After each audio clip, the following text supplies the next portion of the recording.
Everyone, welcome to our channel ঝাল মিষ্টি হেসেল। আজ আমরা রান্না করব ট্যাংরা মাছের ঝাল ঝাল চচ্চড়ি। বর্ষাকালে এই সময় কিন্তু ট্যাংরা মাছের বা যে কোনো মাছের ঝাল চচ্চড়ি খেতে দারুণ লাগে।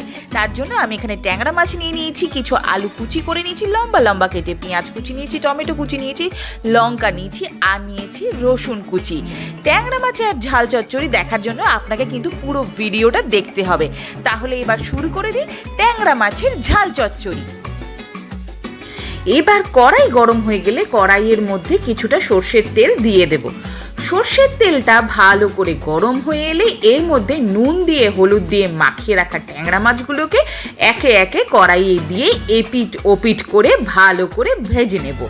আমি কিন্তু ট্যাংরা মাছ ভাজার সময় ভয়ে ট্যাংরা মাছের মধ্যে একটু সর্ষের তেল মাখিয়ে নিয়েছিলাম, যাতে ট্যাংরা মাছ ভাজার সময় আমার গায়ে না সর্ষের তেল ছিটে আসে। এইবার ট্যাংরা মাছগুলোকে আমরা এপিট ওপিট ভালো করে ভেজে নিচ্ছি।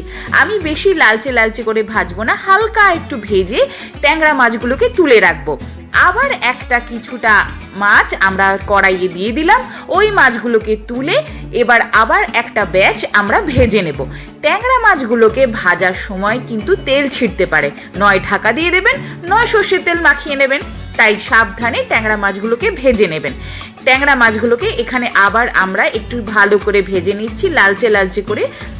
বেশি লালচে করব না, তাহলে শিটে হয়ে যাবে, খেতে ভালো লাগবে না। ট্যাংরা মাছগুলো ভালো করে ভাজা হয়ে গেলে ট্যাংরা মাছগুলোকে আমরা এবার তুলে পাত্রে রেখে দেব।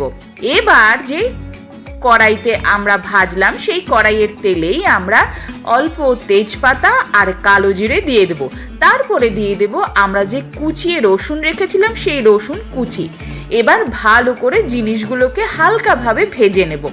রসুনগুলো একটু লালচে লালচে হয়ে আসলেই, ভাজা ভাজা হয়ে এলেই এর মধ্যে আমরা যে আলু কুচিয়ে রেখেছিলাম লম্বা লম্বা করে, সেই আলুটাকে আর পেঁয়াজটাকে দিয়ে দিলাম। দুটোই কিন্তু আমরা এখানে লম্বা লম্বা করে কেটে রেখেছি। আলু আর পেঁয়াজ এবার সব কিছুর সাথে ভালো করে মিশিয়ে আমরা ভাজতে থাকবো। আমি কিন্তু এখানে আর কোনো রকম তেল ব্যবহার করিনি, আপনারা যদি চান তাহলে তেল দিতেই পারেন। এখানে আমি তেল খুব কমে রান্না করছি। এবার ভালো করে আলু আর পেঁয়াজটাকে ভাজার জন্য সময় দেব। ভালোভাবে নাড়তে থাকবো, আবার ভাজবো। এভাবে একে একে আমরা ভেজে নিচ্ছি।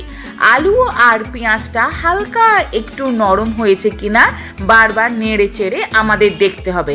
আলু আর পেঁয়াজটা অল্প অল্প নরম হয়ে আসলে এর মধ্যে আমরা একে একে দিয়ে দেব টমেটো কুচি।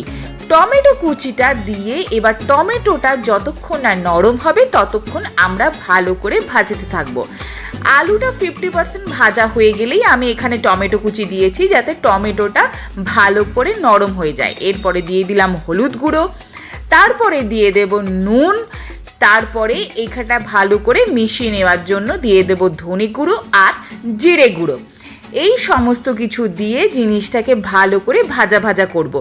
এখানে আমি কোনো রকম জল অ্যাড করিনি, সব কিছু দিয়েই জিনিসটাকে আমরা কষাতে থাকছি। টমেটোটাও আমাদের এখানে নরম হয়ে এসছে এবং টমেটোর থেকে হালকা হালকা একটা জল বেরিয়ে এসছে। এইটা যখন কষাবো তখন আমরা মিডিয়াম টু লো ফ্লেম করে নিয়েছি।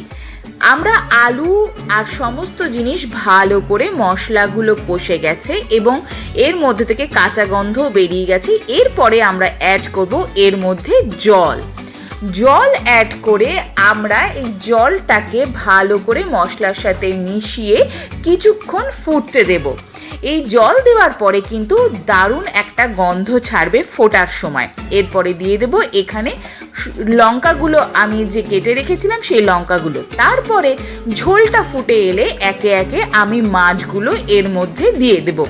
ভাজা মাছগুলো দেওয়ার পরে জলটা যেই ফুটবে তারপরেই কিন্তু আমরা এখানে মাছগুলো দিয়েছি। বেশি জল দেব না, যেহেতু এটা ট্যাংরা মাছের ঝাল চচ্চড়ি, ঝোল নয়, তাই এখানে আমি কম জল দিয়েছি।